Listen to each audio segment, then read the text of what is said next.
Greetings everyone, Sylvain Dancinati back out again with another reaction, looking at Lambo Christian's Kamen Rider Kabuto Worms Explained.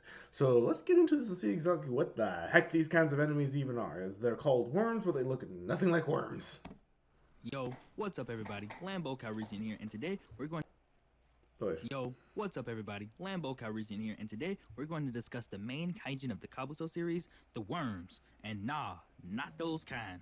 To get right into it, now there's two classifications of worms introduced in the series. The natives that arrived on Earth 35 years prior to the series, who helped for the creation of the Zectors, and the ones who arrived on a meteorite that destroyed Shibuya, whom the Zek Riders fight on a regular basis. Because of this, I've decided to discuss each class of worm in their own video, but you'll get both videos this week, so don't worry, I get to double up on y'all this week. So the worms we're talking about today are the evil invader ones. Those worms are the mimetic alien life forms that arrived on Earth 7 years prior to the series in a meteorite that leveled Shibuya.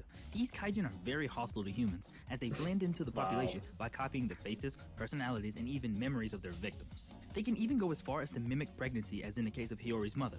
As far as the mimicry goes, So not only the look, not only the emotions, not only the personality, they can fake pregnancies too? Shoot. Well, hey octopuses, chameleons, you guys got some rivals for best camouflagers here. they only need to see a human to copy their appearance and will attempt to kill the original afterwards. The invaders believe that a person that they mimic is part of them, due to them having so many traits of their victims. This can also be a curse more so than a blessing. Although they can copy much of a person, they are unable to copy things like body heat or scent. The invader worms have an evolution process that Okay, so at least it's not perfect mimicry, otherwise you would never find them. they go through as they mature. The Celis are the pupa forms, and they take the form of a chrysalis. These worms in this form usually have green bodies, but there are instances where that's not necessarily the case. If worms are threatened or endangered, they gain the ability to molt, revealing a stronger, colorful insect motif. This molting does not need to happen naturally. I was wondering about that because I did see a blue one. I also saw an orange-red one before. So yeah, I was wondering about those guys. I'm just like, wait, are those worms as well? Or are they just like the generals, captains, or something like that? But now we know it's just them having evolved to fight again. Well, more And efficiently. their cast can be broken off. They can revert back into the Celis form if needed, and when they're destroyed, they explode into flames matching their predominant color. I should also mention that in their stronger, more colorful insect forms, this is the form you need to be careful of, because these guys can move very, very, very fast. So fast that it takes a rider form's clock up in order to keep up with them.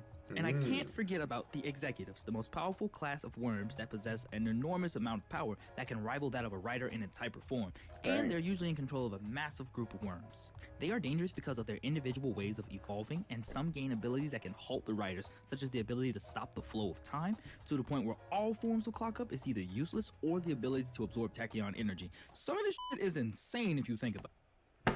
Well, shoot, I'm gonna need me a bigger boot if I'm gonna stomp on these here worms. These guys ain't going down unless I bring out the bull kickers.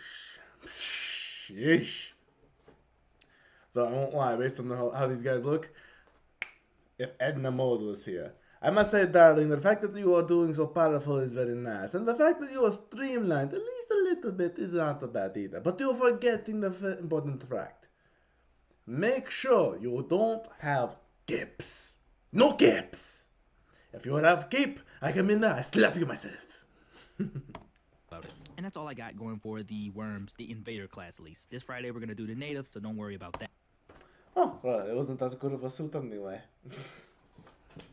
If you like this video, don't hesitate to give it a like, subscribe to the channel. Alright. Hope you guys enjoyed that. I certainly did. Nice to know we get some background on these guys, because I was wondering about the difference between a green one and all the different colors we saw in those little clips of Kamen Riders' finishers and their Zector transformations and everything. So yeah, it's nice to get that background.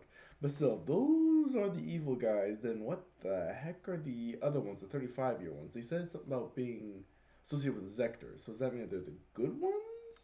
Technically not bad, but not good either. I'm gonna have to check out his next video to figure that one out. In the meantime, hope you guys enjoyed this.